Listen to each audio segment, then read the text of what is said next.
Assalamualaikum warahmatullahi wabarakatuh. Halo teman-teman. Video ini merupakan proyek dari mata kuliah ekologi dengan judul Ekologi Air Tawar. Mata kuliah ini diampu oleh Ibu Eka Sari. Pada video ini kami mengambil Gunung Mangkol yang terletak pada Desa Terak, Kecamatan Simpang Katis. Kami melakukan pengamatan pada hari Sabtu, tanggal 20 April 2024. Penasaran kan apa aja isi video ini? Yuk disimak! Ekosistem air tawar adalah ekosistem akuatik yang memiliki konsentrasi garam yang rendah. Salah satu contoh dari ekosistem air tawar adalah air terjun Mangkol. Air terjun Mangkol berada di Desa Terak, Kecamatan Simpang Katis, Kabupaten Bangka Tengah, Provinsi Kepulauan Bangka Belitung. Berdasarkan hasil titik koordinat di GPS, air terjun Mangkol berada pada Kutub Selatan 2 derajat 13 menit 120 detik dan Kutub Timur 106 derajat 6 menit 289 detik dengan elevasi 133 meter. Kini, air terjun Mangkol telah menjadi wisata yang banyak dikunjungi oleh para wisatawan. Dalam ekosistem akuatik, sistem perairan terbagi menjadi dua jenis, yaitu lentik dan lotik. Air terjun termasuk ke sistem perairan lentik. Sistem lentik adalah jenis sistem perairan yang dicirikan tidak ada aliran air dan menggenang. Walaupun air terjun akan terus mengalir dan mengikuti arus ke bawah, namun pada akhirnya air terjun ini tetap akan menggenang. Pada ekosistem perairan tawar terdapat faktor-faktor pembatas. Faktor pembatas adalah suatu faktor yang digunakan bagi organisme untuk menentukan daya adaptasinya terhadap faktor fisika dan kimia lingkungan. Faktor-faktor pembatas pada perairan air tawar adalah suhu, transparasi, arus air, konsentrasi gas, dan konsentrasi garam. Pada pengamatan di air terjun, faktor pembatas yang akan dilakukan pengujian adalah suhu, pH, kekeruhan, dan salinitas. Pengamatan suhu dilakukan pada pagi hari menjelang siang, pukul 10 waktu Indonesia Barat. Pengujian suhu dilakukan menggunakan termometer dan dilakukan pada 3 titik yang berbeda dengan 2 kali pengulangan. Suhu yang telah diuji pada air terjun Mangkol berada pada 27 derajat Celcius. Organisme akuatik memiliki toleransi yang kecil terhadap suhu, sehingga jika suhu tidak berada pada suhu optimal, maka kehidupan organisme akuatik akan terganggu. Selanjutnya, pH atau derajat keasaman. pH diukur menggunakan indikator pH setelah diukur diketahui bahwa pada air terjun Mangkol pH-nya mencapai 6, sehingga pH pada air terjun Mangkol yang dimanfaatkan sebagai air untuk mandi tergolong aman. Kemudian, suhu pada air terjun Mangkol 20 derajat Celcius.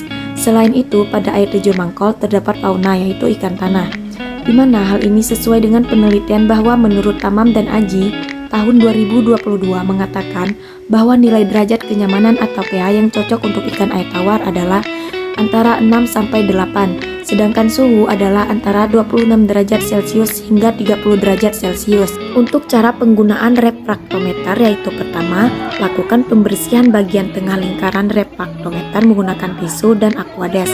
Hal ini untuk mencegah terjadinya karat pada refraktometer. Kemudian ambil air pada sampel yang akan diuji menggunakan pipet tetes, lalu teteskan di bagian tengah alat refraktometer, lalu tekan tombol untuk melihat hasil uji.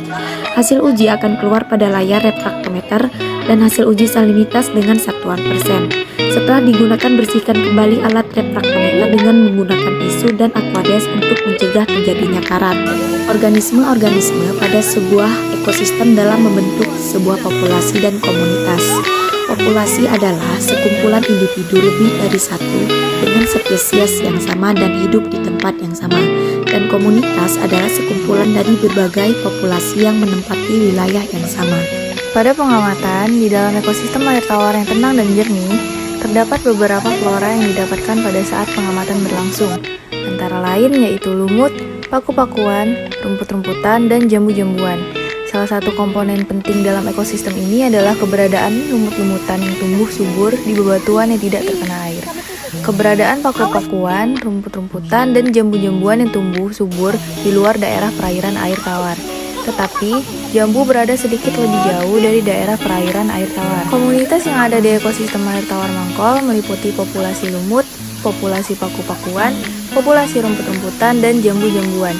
Keberadaan lumut-lumutan ini juga membantu menjaga kualitas air tetap bersih dan jernih. Mereka menyerap nutrien berlebih, mencegah terjadinya blooming alga yang dapat merusak ekosistem. Selain itu, lumut-lumutan juga menghasilkan oksigen melalui proses fotosintesis, memperkaya kadar oksigen terlarut di dalam air. Selain flora, ada pun fauna yang terdapat di sekitar air terjun Mangkol, yaitu laba-laba air, ikan tanah, dan kadal. Kadal yang terdapat di kawasan air terjun Mangkol berjumlah satu jenis atau terdapat satu ekor. Kadal ini ditemukan di atas kayu dekat dengan area perairan. Kemudian, terdapat laba-laba air yang berada dalam perairan dengan jumlah jenis yang banyak atau lebih dari satu sehingga dapat membentuk populasi. Selain laba-laba air dan kadal, terdapat juga ikan tanah yang terdapat lebih dari satu jenis sehingga ikan air tawar membentuk suatu populasi. Adanya laba-laba air dan ikan tanah ini dapat membentuk suatu komunitas di perairan air tawar Gunung Mangkol. Pengamatan terhadap kondisi perairan dapat dikatakan masih baik untuk mendukung kehidupan fauna di lokasi air terjun. Namun, fauna pada air terjun ditemukan sedikit fauna, karena kawasan air terjun Mangkol merupakan kawasan wisata. Keberadaan jenis ikan di suatu tempat tentunya sangat dipengaruhi oleh kondisi perairan dan lingkungan sekitarnya. Berdasarkan flora dan fauna yang ditemui pada area air terjun Mangkol, organisme-organisme tersebut tidak dapat dihubungkan proses makan-memakannya dalam rantai makanan. Dikarenakan jenis flora yang ditemukan tumbuh di luar area perairan air terjun, sehingga fauna yang ada di perairan seperti ikan tanah dan laba-laba air tidak memakan flora yang ada. Rantai makanan adalah proses makanan dan dimakan antara makhluk hidup berdasar urutan tertentu yang terdapat peran produsen, konsumen, dan dekomposer atau pengurai untuk kelangsungan hidup. Secara umum, rantai makanan pada perairan air tawar adalah fitoplankton, zooplankton, ikan kecil, ikan sedang, ikan besar, dan pengurai. Stratifikasi vertikal bioma akuatik terdapat dua jenis zona, yaitu zona fotik dan zona afotik. Zona fotik adalah daerah yang cahayanya mencukupi untuk fotosintesis, dan zona afotik adalah daerah dengan sedikit sekali atau tidak ada cahaya. Pada air terjun Mangkol memiliki kedalaman air kurang dari 200 meter, sehingga termasuk kedalaman zona fotik. Dan pada air terjun Mangkol, cahaya dapat menembus air hingga dasar perairan. Halo, sudah di penghujung video nih. Gimana? Seru kan belajar ekologi air tawar? Ditunggu ya proyek kami selanjutnya. Sampai jumpa lagi. Bye-bye.